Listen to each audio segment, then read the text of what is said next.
Battery 100%. Connected to. Good afternoon and welcome to the Rotary Club of York, the 22nd largest Rotary Club in the world, and a club that opens opportunities not only for those in our club, but for those in the community. Today, our opening song is America the Beautiful, which, if technology works, will be led by past District Governor Dick Brown, and our invocation will be provided by Feldman. Dick, are you with us? I am. Take it away. I am in voice only. Okay. You ready? Yes. Okay.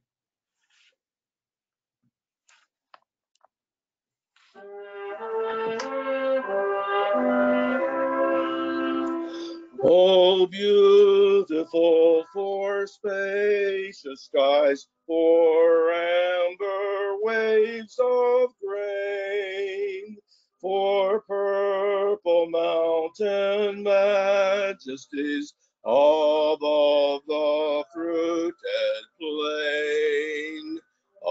America, America, God shed his grace on thee, and crown thy good with brotherhood from sea to shining sea. Oh, beautiful for heroes proved in liberating strife, who more than self their country loved, and mercy more than life.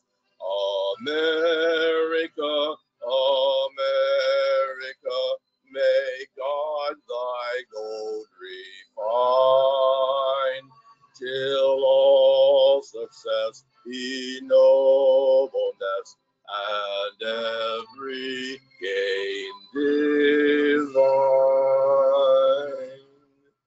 Now our invocation by Rotarian Steve Feldman. Please join me in prayer. O God of all the nations, we stand before you today in gratitude. Sometimes we forget to be grateful, but there really is so much we can recall for which gratitude is necessary and appropriate. Today, we are grateful for the experiences of our speaker and for the opportunity to hear about her time in France. We are also grateful that Rotary is positioned to play a part in the development and education of young people through international travel, scholarships, and opportunities for public service and sports.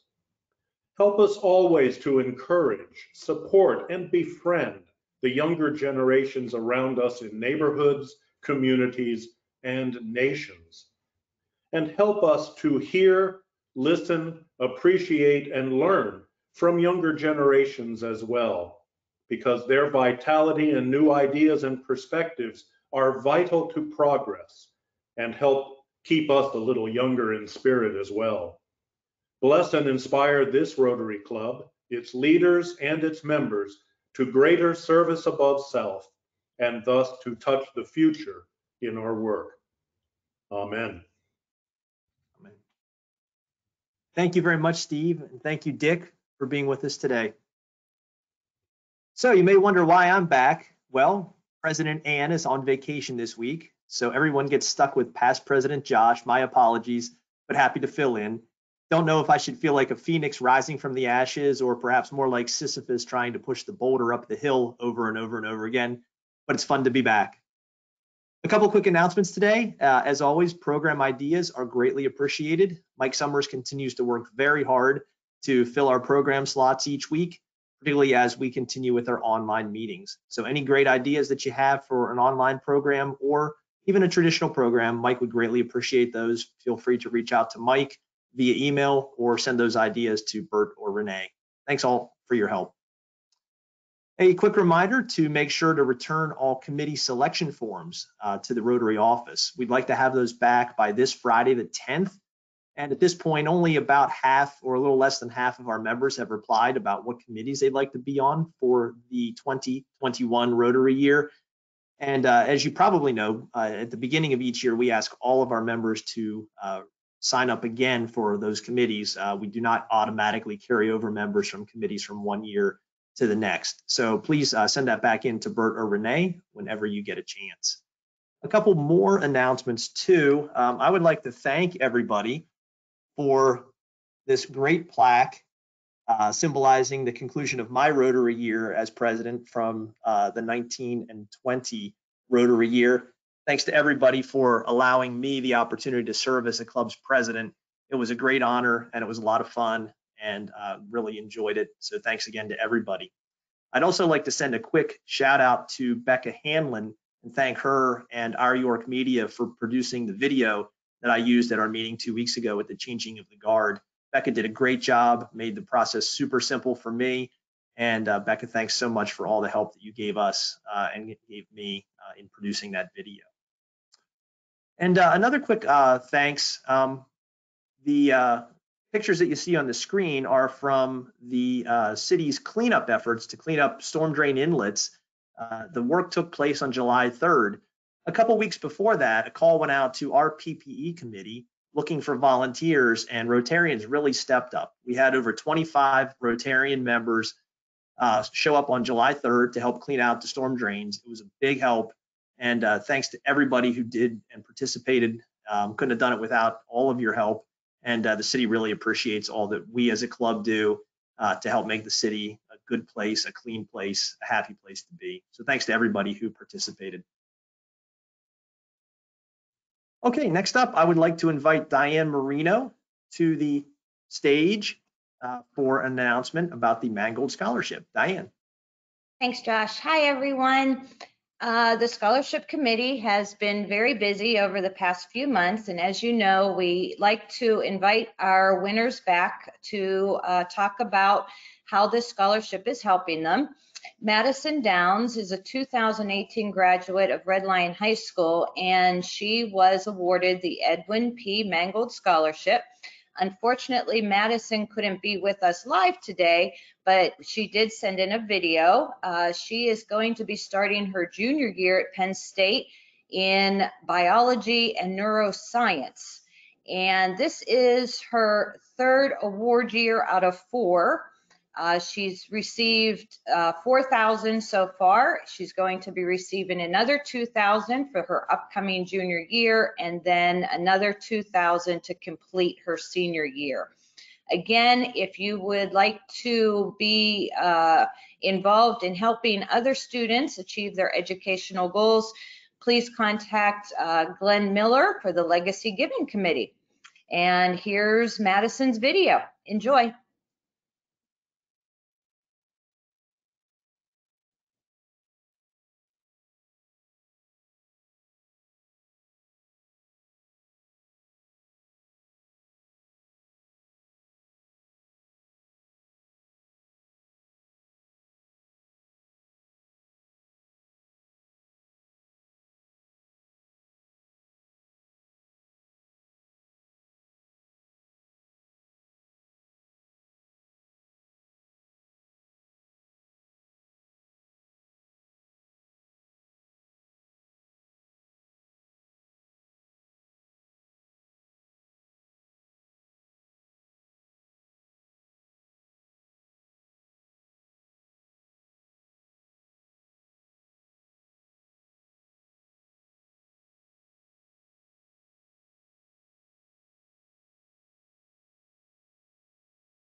Thanks, Diane. Thanks, Madison. Obviously, Diane, your committee picked a great recipient for that award, and we're honored to have Madison receive money from our club and wish her continued luck with her studies at Penn State. Hopefully she gets back and has a normal year coming up. Next up, I'd like to invite Glenn Smith to make an announcement about charitable grants. Glenn. Thank you, President Josh. Good afternoon, everybody. I'm happy to be here today as a chair for our Charitable Endowment Grants Committee. Today we have a presentation from one of the recipients from the 2018-19 Charitable Grants Awards, and this is our presentation for the Y, who had been granted an approval for grants to address childhood hunger. So here's their presentation.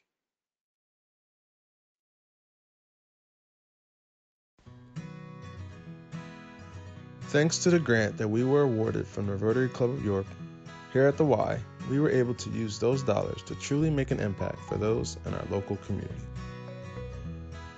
Seems like we might be having With some portions we technical received from the grant, difficulties here. we were able to provide fresh fruit.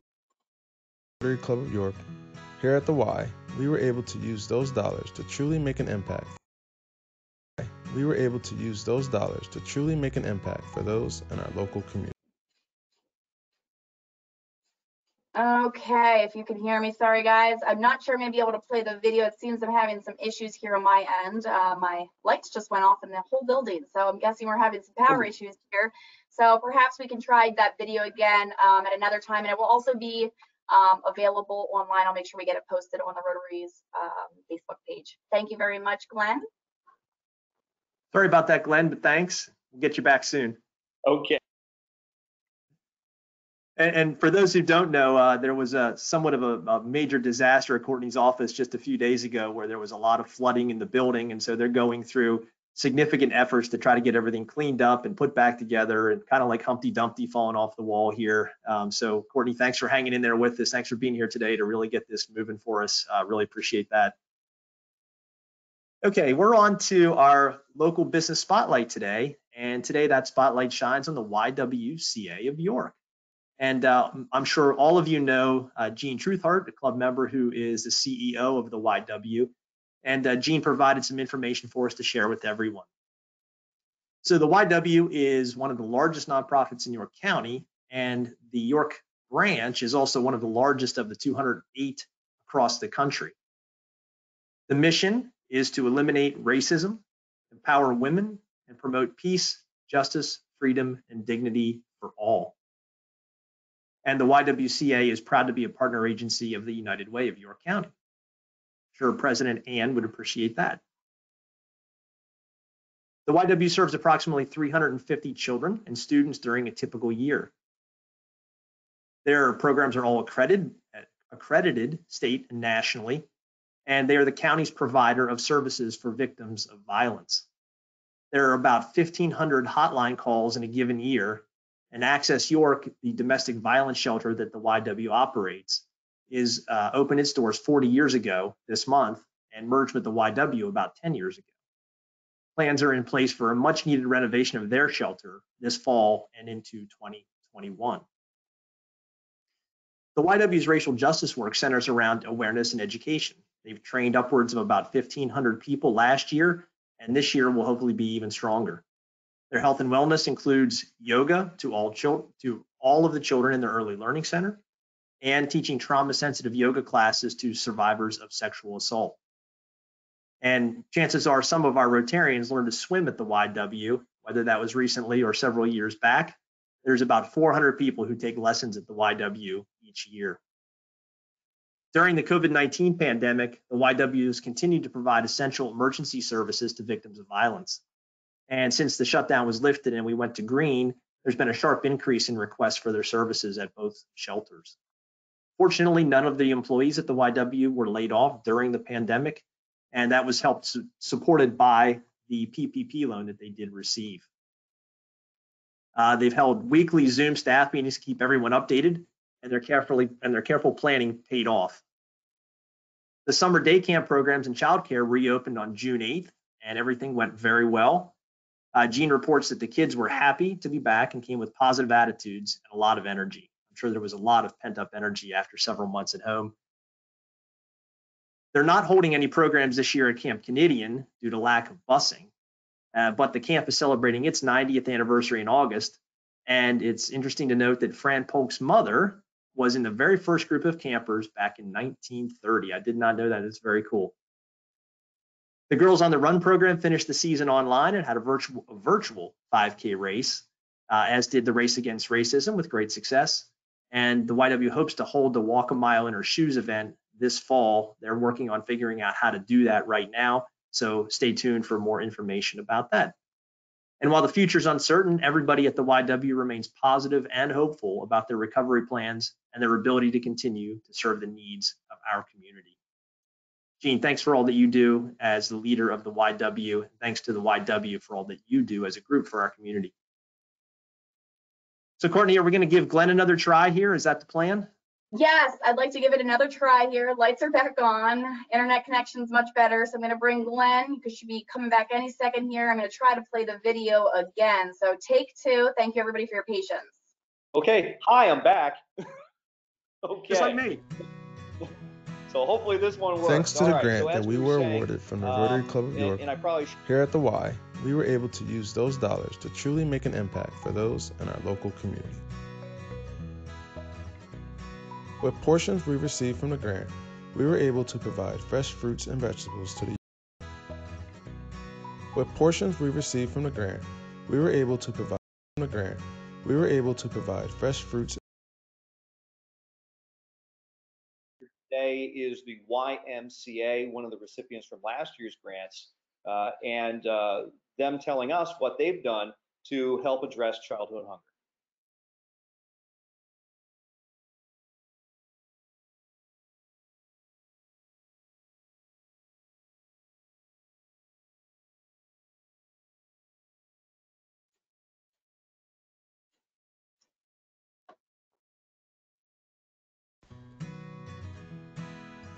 Thanks to the grant that we were awarded from the Rotary Club of York, here at the Y, we were able to use those dollars to truly make an impact for those in our local community. With portions we received from the grant, we were able to provide fresh fruits and vegetables to the youth in our area at a time when access to healthy source of food may have been limited. Last summer and also so far this summer, more particularly during the COVID-19 pandemic, we provided kids 18 and under with lunch and Okay, so dinner. it seems like that's as far as the video is going to go through. Again, sorry guys, I thought I could get it to go through this time, but I'm thinking with the loss of power, the internet connection is not as strong anymore. So apologies, and Glenn, we'll try to get this up another time. So sorry about that. Thank you for your patience and coming back on with us again for take two. All right, Josh, we can move on over to the poll. All right, so we do have a poll question today. It has to do with our speaker, who we'll hear from in just a moment. And the question is, and you'll see the answers in a moment, the question is when you think of France, what do you associate it with? And there are your choices: the Eiffel Tower, Moulin Rouge, wine, pastries, or the Tour de France. So please take a minute to vote, and then we'll maybe hear from Ella as to which of those things she thought were most popular or most interesting while she was in France.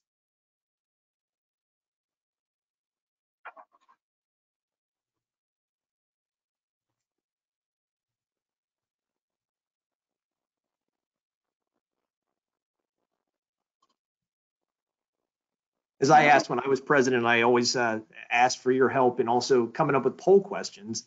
And I don't know if President Ann is looking for poll question suggestions or not, but if you have them, can't hurt to email them to her. I know that when I was doing it, we were always looking for great ideas. So anything that you have to help out Ann would be greatly appreciated as well.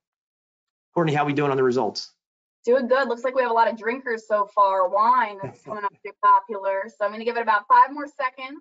It looks like we have about 80 people so far that have voted. So 3, 2, 1, and let's read the results here. So 68% said the Eiffel Tower, 26 followed up with wine, and then Moulin Rouge, pastries, and Tour de France were down around 2 and 3%. So thank you everybody for voting. Appreciate it, and continuing on. Thanks everybody for drinking wine. I'm sure that you enjoy it. I know I do. All right, we're on to our speaker today, and I would like to invite Rotarian John Yates to introduce Ella Weary, who spent an exchange year in France. John. Thank you, Josh. I thought I'd start out by profiling one of the objectives of the Rotary International Youth Exchange Program, and that is to broaden their own outlook by learning to live and meet people of different cultures, creeds, and colors than their own, and by having to cope with day-to-day problems in an environment completely different to the one they have experienced at home. That's a nice setup for Ella. Ella Weary is a 17-year-old entering her senior year at Dallastown High School. She's the daughter of Cal Weary, who is also acting as her technical support today. Ella is involved in multiple clubs and sports at Dallastown, the Black Student Union, speech, debate, track, and field hockey. She also participates with the Weary Arts Group program as a dancer and also behind the scenes as a stage manager. Ella enjoys learning languages and is currently working on French, Spanish, and Japanese. With 1 year until college, she is considering minors in both languages and/or political science. Ella spent her junior year in France and is here to tell us today about her experiences in France. So I'll turn it over to Ella. Bonjour à tous. Means hello, everyone. This is about my year in France. I was stationed in Annecy, France, which is about 6,463 kilometers from here. Oh, wonder if I can share my webcam. Perfect. And then I gotta get it back up. Did that work? Great. Okay. So I was in the Rhône Alps in the Department d'Haute-Savoie in District 1780. And those are some of the pictures that I took when I got there. So when I got there at first, I had very mixed emotions. Like, obviously it's exciting to be there, but you also just left behind your family. So I couldn't understand anything. I actually thought my French was good because I had taken 3 years before, and I knew all the words. But as soon as I got there, all I heard was like blah, blah, blah, blah, blah. And it was really hard to sleep because the words just kept like going around in my mind. So you're really tired, jet lagged, mixed emotions. Some of the traditional foods that I ate there, and that picture is la raclette. That was like the first thing that I tried there. And tartiflette is also very popular in France, or in my region specifically. And then there's also fondue, which I have in a picture there. Fromage, which is cheese. Some of the cheeses in my area were Beaufort, Tome, and Roblechon. There's also la baguette, which everybody knows, and saucisson, which is also special to my area. There's also desserts. I learned to bake a little bit while I was there. I actually made that rolled cake, so it's called gâteau roulé. And then my favorite to eat there was pain au chocolat. I actually ate one like almost every day during the first month that I was there. And then there's the galette des rois, which you can see me holding up my thumbs in the picture. Basically, you put in a little toy called a fèvre, and whoever eats the piece with the fèvre in it is the one who is the king or queen for the day. And then there's the macaroon, as we would say here, and the gâteau de Savoie, which is native to my region. Learning new things. At first, when I heard that I was going to Annecy, I know that it's like right next to the Alps. I was super scared because I knew that everybody skied there. And I was like, I am never going to ski, not ever. You're not going to get me to do it. And so my second family, they took me out during ski season. And from the first time that I tried to ski, I was hooked on it. I would ask my host parents to go every single weekend. And one time we went to Les Deux Alpes, which is like a ski resort sort of place. And I was with my host mom, and she accidentally took me on the hors piste, which is like going off route. And I was like a beginner in skiing. And so it was really scary. My host dad had to come and save me, and my host brother carried me on his back the whole way down the mountain. But I actually found a love for something that I was so afraid of before. And so I conquered the red piste, which is like one of the hardest slopes to do. It's like the third hardest. And then I found a new love. And I thought that was a really good metaphor for my exchange, because it's something really hard to go and leave your family and go to a place where you've never met anybody before. But I went there and I was courageous and I found something that I loved. So snow fun, La Raquette, which you can see down in this corner here, me with my earmuffs on. They're like big snowshoes that you put on and then you go and walk in the mountains. That's a traditional sport in Annecy. And then sledding before ski season is also something that people do a lot. They actually take their kids sledding when they're 1 or 2 on the ski slopes, so that when they start skiing when they're 3 years old, they already know the slopes. And then really bad ice skating. I'm sure other people in Annecy are really good at ice skating, but just me and my friends, we were not that great. And then there's spring. So the spring activities were like swimming in the lake, cycling. There's the Tour du Lac, which is where you go around the whole lake with a bicycle. And 2 of my exchange student friends had to do that, and I was sort of lucky that I didn't have to do that one. And then they like to walk in the mountains or by the lake a lot, and then touristy things like going and seeing the castle that's in the picture up there, or taking pictures by the lake and just learning more about the historical area that's there. So the exchange students, I actually met friends from all over the world. At first I sort of just thought, you know, I'm going to be meeting people from France and that's probably going to be the hardest thing. But it was actually really cool to meet new people that didn't speak English, but I could connect with them through French.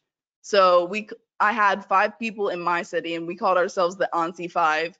I had Antonia from Chile, Mateus from Ecuador, Joao from Brazil, Alvaro from Argentina, and me from America. And so we had to communicate through French the whole time. So it was really good for practicing with somebody who didn't understand the language as well, just how I didn't understand it. And then connecting through dance. I'm a dancer. My dad runs a arts group.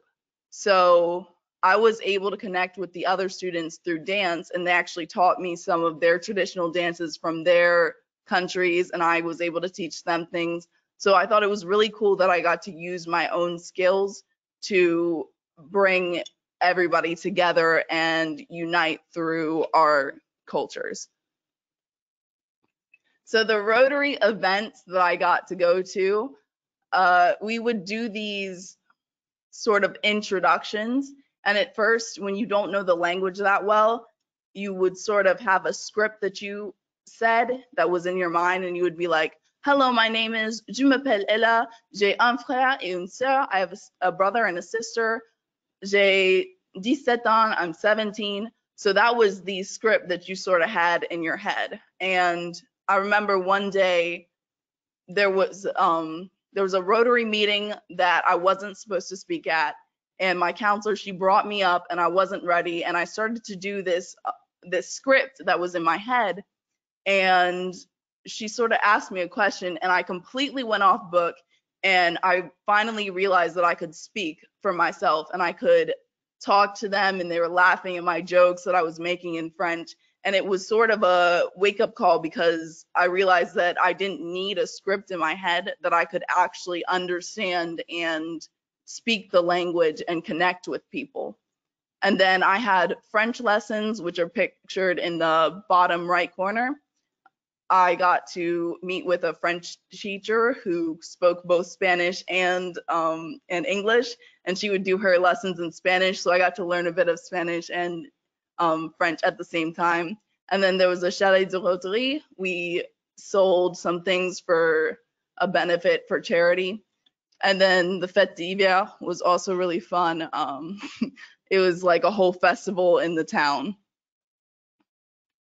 So my first host family, I lived in an apartment. I was just adjusting to new life. I couldn't really understand everything at first, but I had my first Christmas without my family, but they really made me feel welcome. And you can see our silly pictures and our little costumes. And then we did some travel and a lot of walking. My host mom loved to walk in the mountains. We actually did a 20-kilometer hike, and I thought I was gonna die. My second host family, they took me skiing. They introduced me to that. We lived in a house. I sort of settled into life as well as understanding and speaking. I had more friends at school. I started skiing, and I really started to feel a part of the family because I got to talk with them and really understand. My third host family, we were in an apartment again. I moved in during quarantine, so it was a little different than anything else because I hadn't met them before. We were all locked in together. There were attestations. That sort of meant that because of the pandemic, we weren't allowed to leave the house unless we had this paper that we signed. We had to write our address on it and everything. So we couldn't leave the house, and walking was the only recreational option. So if you wanted to go anywhere, you could only stay within 1 kilometer from your house. And then my host sisters were really amazing. I learned to bake with them, and I would make food for them. You can see the picture in the top right. We were cutting onions, and I don't like to cry, so they got me some swimming goggles. And my second host sister, she actually came back from Brazil earlier because of the pandemic. So I had a really unique opportunity to meet someone who was on exchange just like me. The travel that I did, I got to go to Lyon, Chamonix, Genève, Ivoire, Chambéry, and Aix-les-Bains. Some of these places were historical places. Others were just very popular in France, but I haven't left the country before I came to France. So this was something really special for me that I got to go and see all these amazing places that I heard about only in like history books from French class and like online when they showed them to me, and I actually got to see that in person. So that was amazing.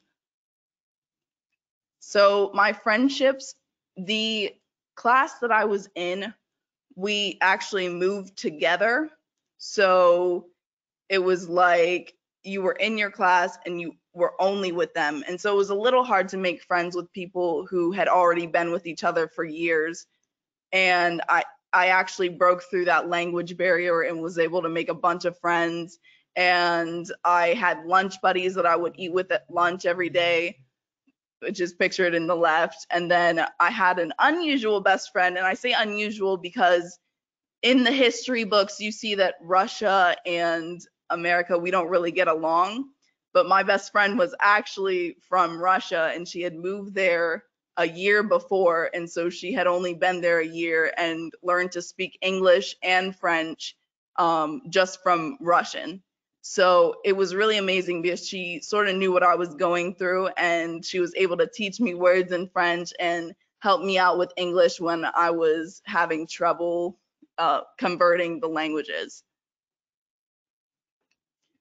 The protests. There were a lot of protests in France, and I thought this was going to be the worst thing. I actually thought Rotary might send me home because of these protests, because they were getting a little crazy. They were shutting down bus routes and everything like that. And so I thought I was going to go home because of the protests. And there were actually students and teachers who would go on strike because of all these political things that were happening.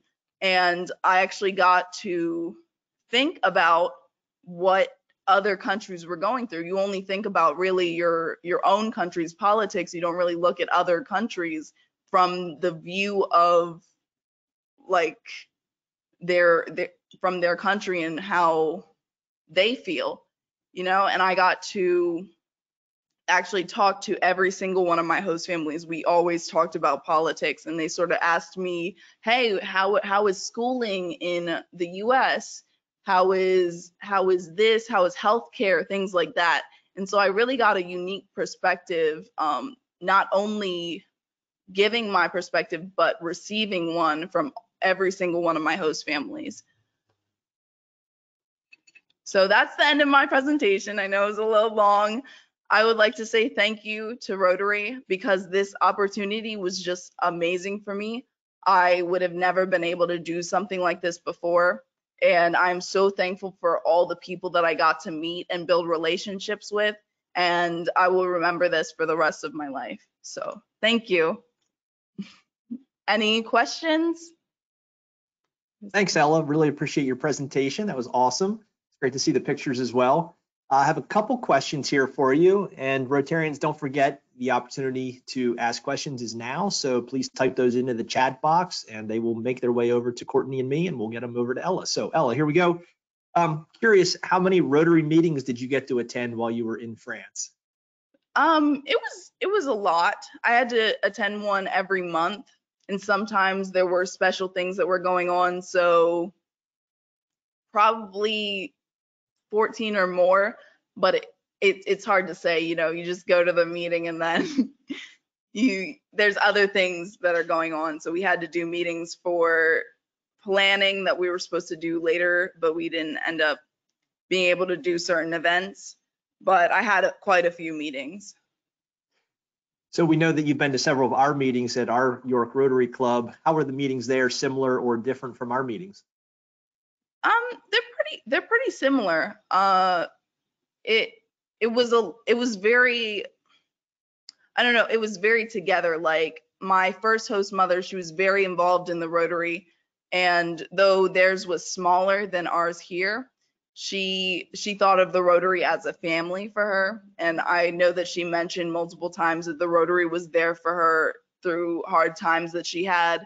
So I think that it's pretty similar, just a little smaller in France by Rotary was. Well, we might be a little bit big. Next question is can you tell us a little bit more about those protests and what were the protests about? So there were two different sort of protests. There was the teachers who they wanted the retirement age to be lowered. The French president Emmanuel Macron, he hired the retirement age to 65, and they wanted it to be lowered to 60. And so the teachers would go on strike. They would walk through the streets, and they wouldn't show up to class. It was a little crazy.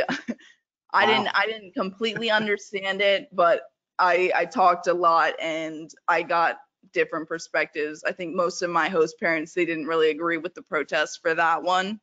And then the students were protesting because they made a new reform to the BAC, which is like the SAT here. And the students didn't want to have to take that test because they didn't have a lot of time to prepare for it. So in my school, they had protests, and they actually like blocked off all the doors of the testing rooms with chairs and tables. It was really crazy. And then in one school, they actually burned a trash can. So wow. It was really crazy. Well, we like to think that protests are peaceful, and I think most of the time they are, but every once in a while something goes a little haywire. So next question is, did your experience change what you're thinking about doing for your career as you move on? Yeah, it did. It really did. I think politics is probably what I want to go into, and languages in general. I'm really in love with being able to learn a new language and connect with people through those languages. Like I said before, I couldn't talk to my Spanish friends because they didn't know English, and my Spanish is really bad. So when we both started learning French, it was so much better because we were finally able to talk to each other and get to know each other and really be friends. So I really love languages, and I think I want to do something international, or with politics probably before I wanted to be a lawyer, and I think I can still do that, but it's just I really want to incorporate languages into my life and traveling. Cool. So one of our Rotarian members asked if the host families or other folks that you met during your time there had specific thoughts on the current political climate in the U.S. A lot of them did, yes. And jokingly, I was sort of made fun of by my host parents.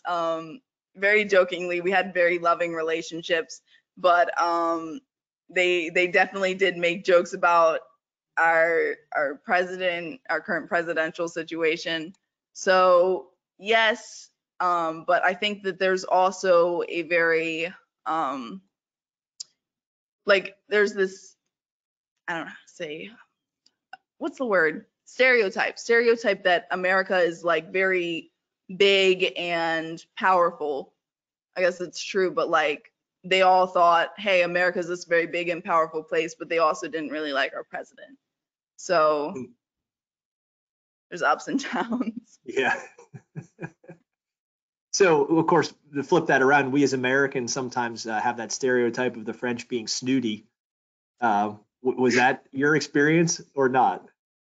I think that there are snooty people everywhere, and so I didn't personally feel that everyone was snooty towards me, but when I went into the classroom, it was more like they're very it's really hard for them to accept somebody new, but once they get to know you, then they really like you.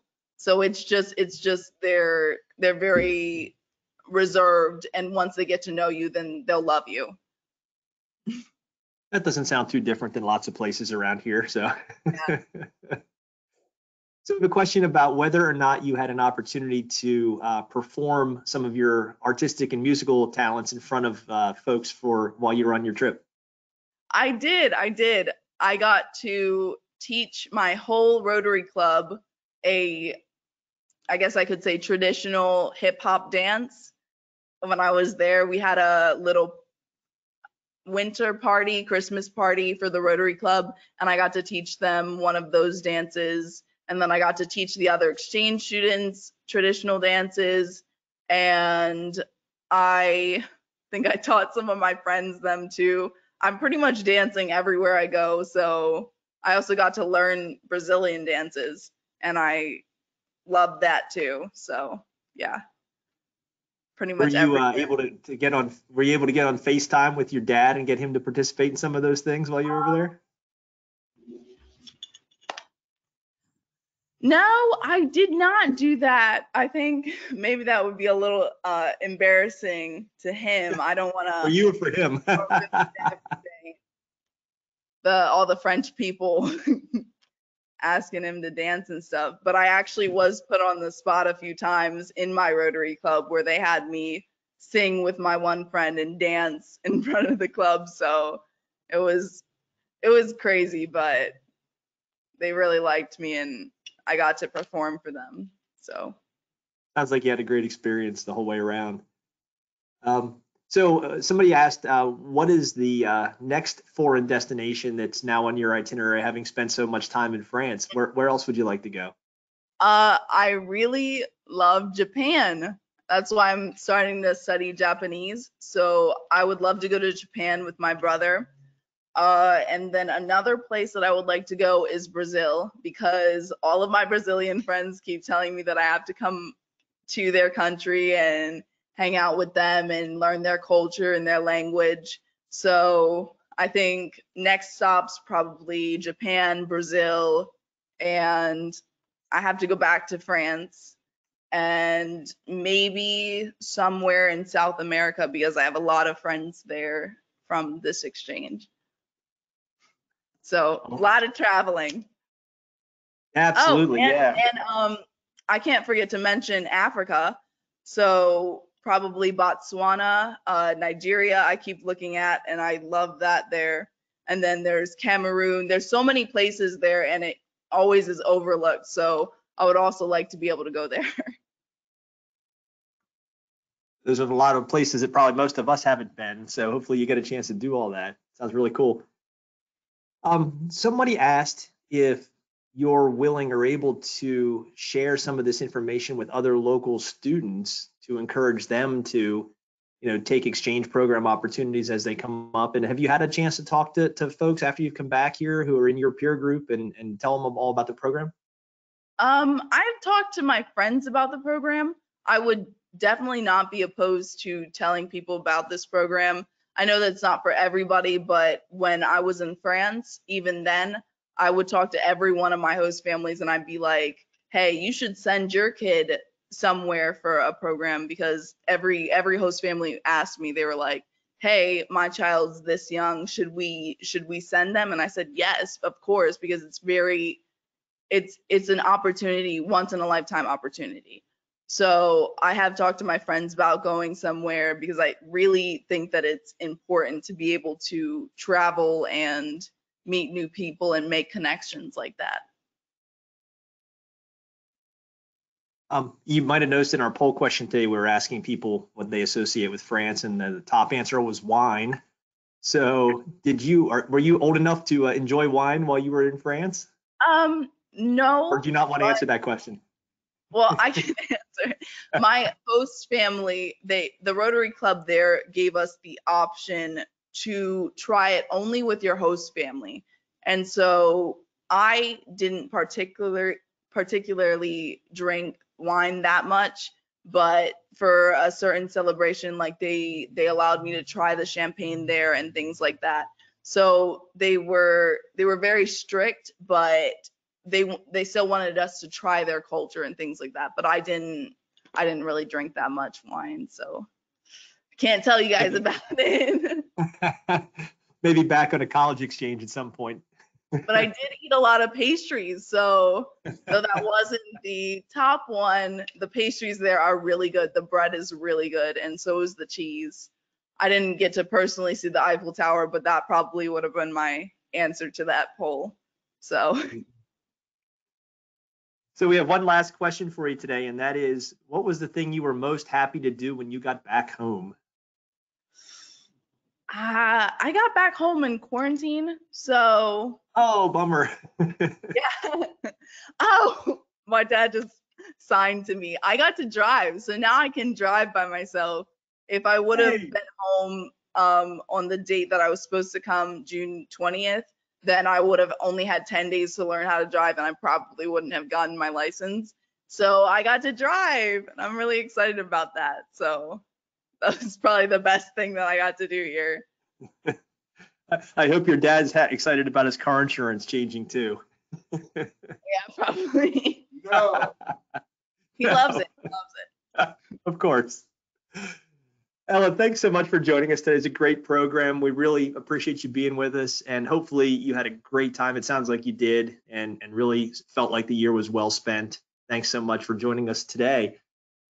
And in honor of Ella's presentation, we have a book that we will be donating to York Day Nursery, the classic book, The Little Engine That Could, by Waddy Piper. And Ella will be asked to sign the book plate that appears in The Little Engine That Could, and we'll make sure to get that book plate to her for signature. Ella, thanks again so much, and we really appreciate it. Welcome, and come back to our club anytime as soon as we get back into our in-person meetings. And that's a good segue. I just wanted to make a quick, let everybody know as an update that we continue our discussions with the Country Club of York. In fact, there's a meeting coming up this coming Monday with Brian and Shannon at the Country Club to have some discussions about how we might be able to return there, how the rooms would be set up, what it might look like. And as soon as we have some more details, we will be sure to share that with everybody and let you all know how that's going to work and when we can expect to get back to our in-person meetings. Next week, our program will be about the Outdoor Country Club and the new investor group that is there. We'll hear from Rotarians Jerry Watson and Bob Davis, but not our RCY member, Bob Davis. So look forward to the program from Jerry and Bob next week about the Outdoor Country Club. And to take it away today, we have a closing song, which was picked by President Ann. It's called Here Come the Girls by Trombone Shorty. And I think it's in reference to Ann's return to the podium for next week's meeting. Thanks to everybody for being with us today. And Courtney, hopefully this plays and you can take us out.